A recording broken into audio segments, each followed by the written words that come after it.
Mke wangu. Unajua mimi sasa hivi bwana pasielewi, maana muda umeenda sana. Kuja kwanza hapa tufanye mpango ili niwahi tu kazini, wala hata sielewi. Sawa. Acha. Hii ndio pesa ambayo ilikuwepo mke wangu kwa ajili ya mazingatio hapa nyumbani kwa masuala ya msosi. Kwa hiyo kwanza ni buku ya nini hapa nikuulize? Sasa ndio swali gani mke wangu? Buku ya nini? Hii buku sawa, utanunua unga, mboga, mboga tabamia tu la 300 pale kwa mama. Kwa ajili yako inavyokutuma wewe, hii buku inatosha hii? Hiyo buku kubwa mke wangu. Sasa mimi sina kitu. Sasa yaani hapa sijanunua unga, sijanunua mkaa, sijanunua bado hizo mboga. Unategemea buku itashika kibuku chako? Mimi naondoka. Anita mke wangu. Nishtaki. Anita. Sina bahati umenyima nafasi. Asa kwa nini unichukia? Yapo wapi siyapati? Umeridhia nitangulia.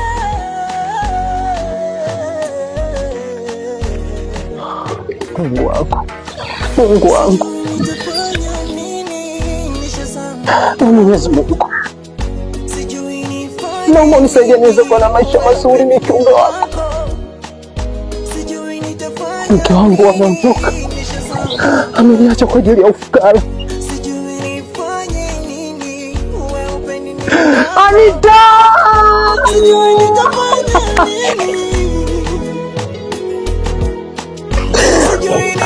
Okay. Haina shida.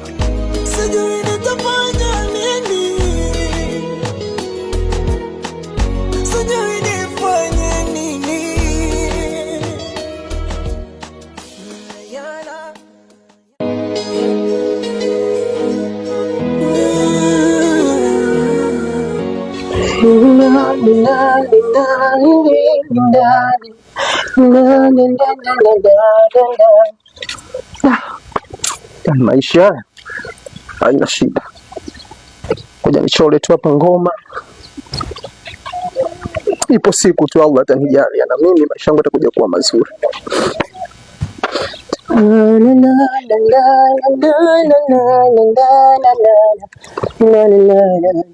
Sijui utafanya nini nishazama kwako. Yes, hii hapa hii idea itakuwa nzuri sana. Sijui nifanye nini wewe upendi niwe wako.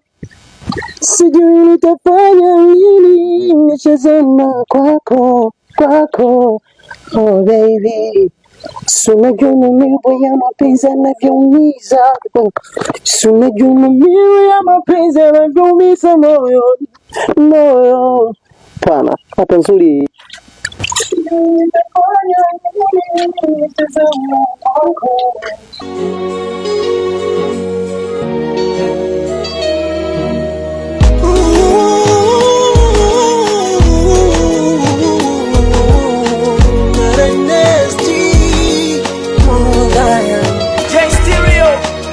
Sawa, penzi langu nyumba kabuli.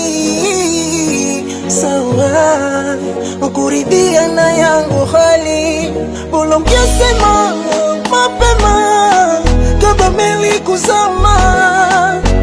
Abiria nahitaji kuokolewa. Kila kukicha maumivu kidonda changu. Bila wewe magumu maisha yangu. Kuna wakati nachuma dhambi, naona bora nitangulie. Sina bahati umenyima nafasi. Asa kwa nini unichukia? Yapo wapi siyapati? Umeridhia nitangulie.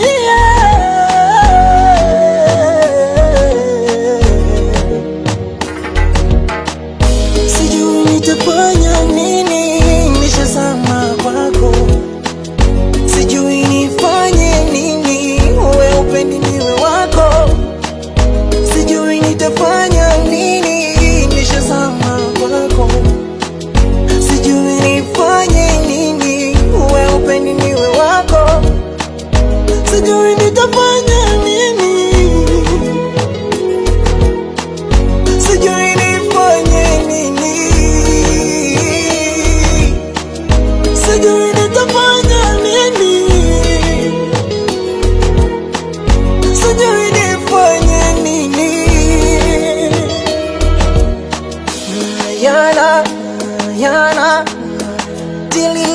Nishapita kwenye mito na mabonde yana maji.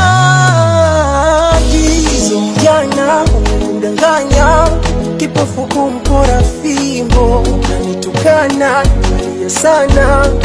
Siwe kati na chuma dhambi, naona bora nitangulie. Sina bahati umenyima nafasi, asa kwa nini unichukie? Yapo wapi